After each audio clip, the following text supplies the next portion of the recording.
اعوذ باللہ من الشیطان الرجیم، بسم اللہ الرحمن الرحیم۔ تمام دیکھنے اور سننے والوں کو میری طرف سے باادب السلام علیکم ورحمۃ اللہ وبرکاتہ۔ امید ہے کہ آپ سب لوگ اللہ کے فضل سے خیر خیریت سے ہوں گے۔ اللہ تعالیٰ آپ سب کو اپنی حفظ و امان میں رکھے، آمین ثم آمین۔ نہ جانے کیا بات ہے کہ جب میں نے کتاب خلیفہ ہارون رشید وہ پڑھی تو پڑھنے کا مقصد تو خلیفہ ہارون رشید کو پڑھنا تھا، لیکن بیچ میں ذکر خیر خلیفہ ہارون رشید کی زوجہ محترمہ زبیدہ ان کا ہوا۔ دونوں میں کوئی انڈرسٹینڈنگ نہیں تھی، کوئی آپس میں خیالات نہیں ملتے تھے۔ آپ نیک لوگوں کی صحبت کو پسند کرتی، ریاکاری، دکھاوا، ان چیزوں سے بہت دور رہتی۔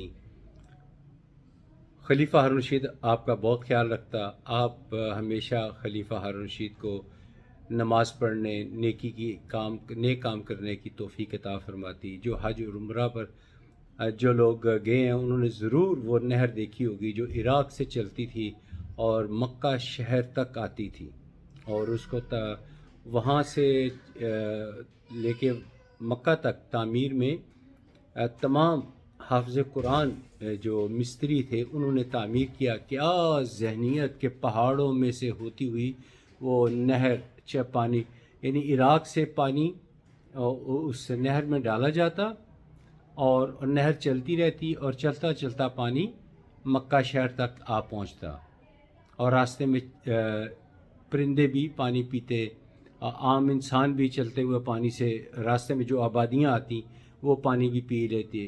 تو یہ ایک نیک کام آپ کرتی رہیں، یہ بہت بڑا کام تھا۔ اور محل کے اندر 300 لونڈیاں یعنی ملازمہ خادمائیں ان کی خدمت کے لیے ہر وقت معمور تھیں، لیکن انہوں نے بلا کر ان سب سے کہا کہ جو میں کھاؤں گی وہی تم کھاؤ گی، جو میں پہنوں گی وہی تم پہنو گی، تمہاری کوئی حق تلفی نہیں کی جائے گی۔ جس قسم کے بستر پر میں سوؤں گی اسی قسم کے بستر پر تم سوؤ گی۔ یہ اپنے ملازموں کے ساتھ یہ سلوک کر رہی ہیں، لیکن اس کی عوض انہوں نے شرط یہ رکھی تھی کہ آپ نے نماز تو پڑھنی ہے، لیکن زیادہ وقت جو ہے، زیادہ کا وقت میں نے تو تاریخ میں پڑھا ہے کہ آپ نے قرآن پاک کی تلاوت میں وقت گزارنا ہے۔ یہ نیک کام کرتی تھیں اور گناہوں سے ہمیشہ دور رہنے کی کوشش کرتی تھی، اس لیے میں ان سے بہت متاثر ہوں۔ حضرت رابعہ بصری رحمۃ اللہ علیہ اور یہ زبیدہ زوجہ خلیفہ ہارون رشید، جنہوں نے بہلول دانا کے ذریعے اپنی زندگی میں ہی جنت میں اپنا محل دیکھ لیا تھا۔ میں آپ کو ایک اور واقعہ بھی ان کے متعلقہ سناتا ہوں، یہ ان کتاب میں درج ہے۔ ایک دفعہ خلیفہ ہارون رشید نماز عشاء کے بعد آپ کے پاس گیا تو یکدم گھبرا گیا، اس لیے کہ زبیدہ ان کے سر پر بال نہیں تھے، یعنی بال مکمل کٹوا دیے ہوئے تھے۔ تو ہارون رشید بہت پریشان ہوا اور سوال کیا کہ زبیدہ یہ آپ نے کیا کیا؟ انہوں نے کہا جی ہاں، میں نے ضرورت محسوس کی ہے تو میں نے اپنے مکمل بال جو ہے وہ کٹوا دیا، سر منڈوا دیا بالکل۔ کہ اتنا بڑا فیصلہ کیا اور مجھ سے پوچھا بھی نہیں، مجھے بتانا بھی گوارا نہیں کیا۔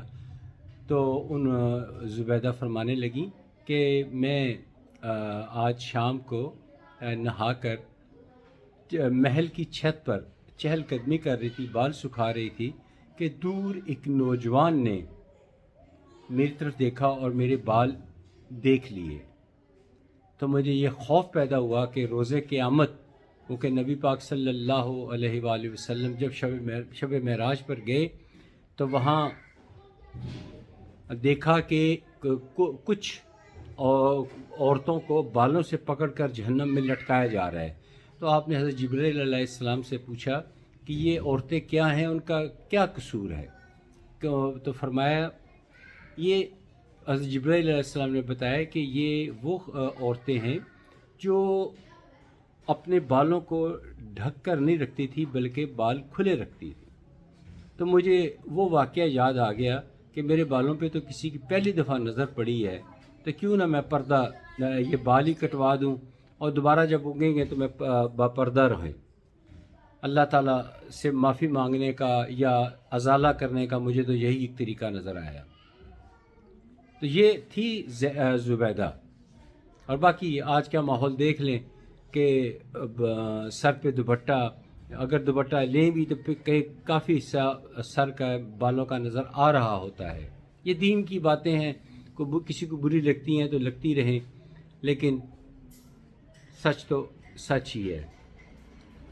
تو یہ جو زبیدہ ہیں ان کے بارے میں بہت سارے نیک کام کے واقعات ہیں، اور میں نے ایک دو دفعہ شیئر بھی کیے ہیں، وقت ملا تو اور بھی شیئر کروں گا انشاءاللہ تعالی۔